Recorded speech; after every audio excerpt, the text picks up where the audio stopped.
And I think you might have shown me this. Yep. Examples of tree stumps with pyramids on top of them. If you don't think that's a tree stump, I don't know what to tell you.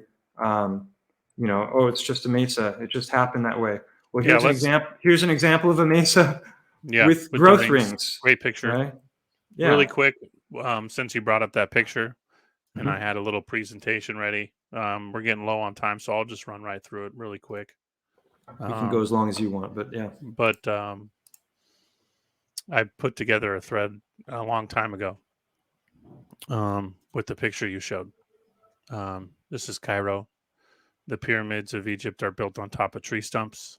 Um, they did an analysis on the plateau that Giza's on, and they said that it had to be cut with a laser because it's so incredibly flat. Well, it just reminds me of the tree stumps we've talked about before, right? And why is that important? Well, when you look at the pyramids, and there's quite a few researchers that have hypothesized this, but this article is fantastic. It's based on an author who wrote a book on the subject. But basically, the title of this article is "The Great Pyramids of Giza, or the Real Noah's Ark."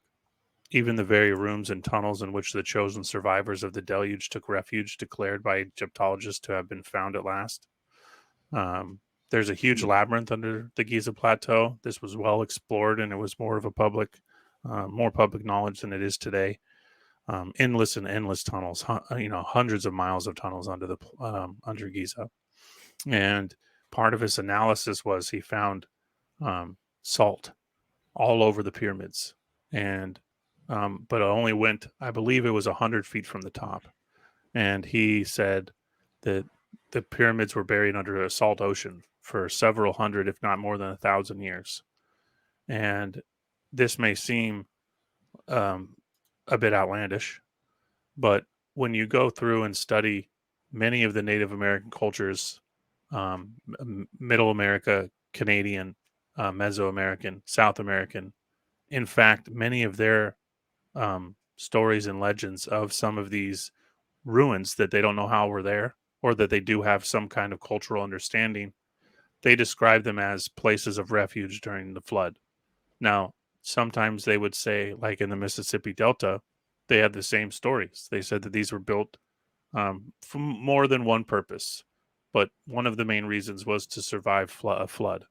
Now, some may say that's the flooding of the Nile, but others, when you understand that ground level has risen considerably, and many of these pyramids go 50, 20, 100 or more feet under the ground. So when these things were first constructed, ground level was far lower. So to say that it was just the flooding of a river makes no sense, especially when you understand that many of the temples on the Yucatan Peninsula, which have no flooding at all, that is a complete limestone formation. There are no rivers, it's all underground streams. The land doesn't flood. It had to have been some kind of tidal wave or serious deluge, perhaps the biblical one that we're discussing. So Yeah, these and narratives relate to trees. And I believe the subterranean, again, we're connecting a lot of dots here, guys, and due to time, we're not going to be able to go super deep. But I've hypothesized that the mining of veins and some of these cave systems, which I've talked a lot about endlessly on many episodes, and tomorrow I'll be doing another show and I'll be talking a lot about caves. They strike me as geological formations. Often you'll find coal and quartz and limestone and all these things intermingled, the things, same substances we've been discussing. And I think that these pyramids were, think of them like vault doors into the tree, and that they were carving massive subterranean homes, cities out of the trees, and they were using the naturally formed veins, as you describe, that form in trees that transport the sap in the water, and using them in tunnels. And obviously, as me and you have talked before, it'd be far easier to shape wood than stone. And a lot of stone. Again, I have a bunch of ruins that they describe as petrified stone, not or petrified wood, not stone. So there are petrified homes that have been carved from wood that have been turned to stone, and they acknowledge this. And I have right. some pictures here because I went into this in depth in the last live stream, also talking about the sandstone layers, also Right. because they could have been carved into when they were still wood, Correct. but they also could have been carved into when they're sandstone with Mhm. primitive tools because sandstone is so soft. Much So easier than you, wood. Yeah. yeah, yeah. But then, like Paul Cook has found lots of rendering. He's got pre-rendering and rendering and paint. All these layers. Well, if you were creating a sandstone abode, that wouldn't be very comfortable because you're going to have a constant erosion. You're constantly going to be dealing with sand and dust and inhaling that. Yeah, the So plaster was very they would have, important. yeah, they would have sealed it to protect from it. And Right. his work is phenomenal. I think he's finding incredible stuff, and I have a lot of praise for him. He's not on board with these theories about the trees at all, and I maybe think at I some think point he'll see there's room enough for that he'll both. start to open his mind. But Yeah, I there's think room for both. it's both. There's no doubt that he's finding loads of geopolymer I also, agree. Yeah, I no agree. doubt. Yeah, it's a mix. Hmm. Yeah, And then here's another clipping I made. The deluge has been described again by the Ute Indians of the Tahoe region, Utah, Tahoe, California as well. The Great Spirit sent an immense wave across the continent from the sea, and this wave engulfed both the oppressors and the oppressed, all but a very small remnant. Then the taskmasters. Now, when you look into their mythology, who are the taskmasters? It's a very interesting subject. One that I won't have time to get into. I'll let you make your own conclusions there. The taskmasters made the remaining people raise up a great pyramid so that they, of the ruling caste, should have a refuge in case of another flood. You kind of see a lot of overlays here when we talk about subterranean worlds.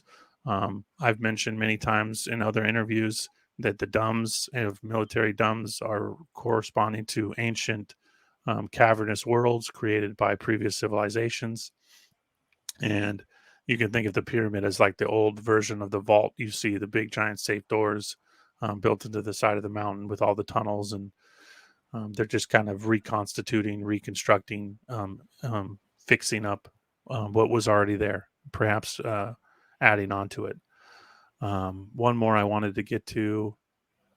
real quick while you're looking, also going back to geology and mining terminology, they talk about artesian wells, right? Art is the word, that's the beginning of the word artery.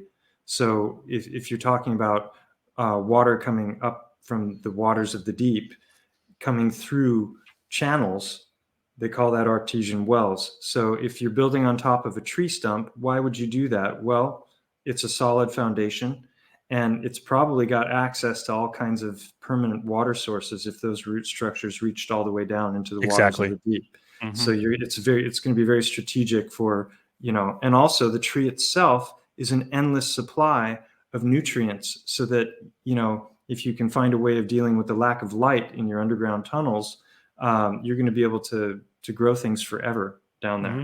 Absolutely. So This connects with my video I did with Dr. Longo on radium and spring water, how important that is because you can grow giant everything and anything you can imagine.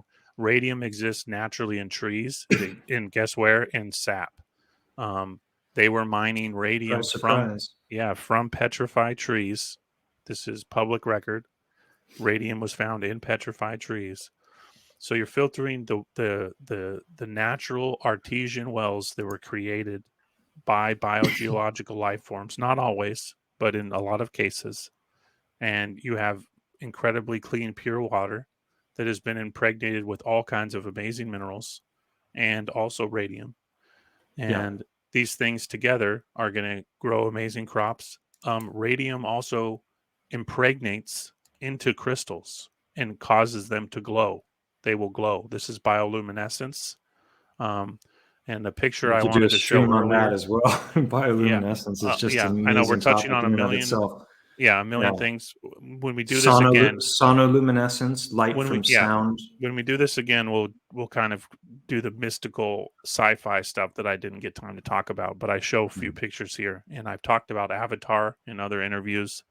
I'm going to do a movie review eventually when I have time about that movie and how important it is. But essentially, you had all these cultures in these times of the giant trees, and everyone lived around the trees. So part of one of my articles here that unfortunately, due to the glitchiness of Google Chrome, wasn't shown. But basically, the article talks about during a hurricane, a farmer in Florida lost a cypress tree. And inside so cypresses can be hollow. I've talked about this on Old World Florida many times. A cypress can be hollow. In fact, most of them are hollow for a certain extent. Well, the tree, inside the tree was found 50 different animals, all alive. All the animals go inside of the cypresses during storms to survive. Why wouldn't humans do the same thing on a massive scale? Humans were living around trees. We've talked about this before, Mike, me and you, and 13th Monkey. Mike is episode 1. In the rainforest, in these large vapor canopy-esque type environments, tropical areas, 90% of all life lives in and around the tree, in, around, and on the tree. This would be no different than the ages we're discussing previously. Mankind grew up in and around and on and inside the tree. It lived on the tree. So the avatar reference is really important because I think this is kind of that Akashic memory, the subconscious mind. Definitely. These things I believe are real. And in that movie, where the invading parasitic race is coming to mine the mineral, and where is the mineral? It's at the base of the tree. Now, Mike, me and you have talked about this before, but many of these ancient giant trees sat on top of giant crystal caves. You actually visited the cave in California that we had discussed before. There was a crystal cave below it that they closed, of course, but there's still a crystal cave in one of the in a California forest that you can still go under. I think that was the one you went to, correct? Yeah, Crystal Cave is the name of it. It's in the Sequoias. It's an incredible cave, and it's filled with all these just flowing layers of marble and limestone and crystalline structure.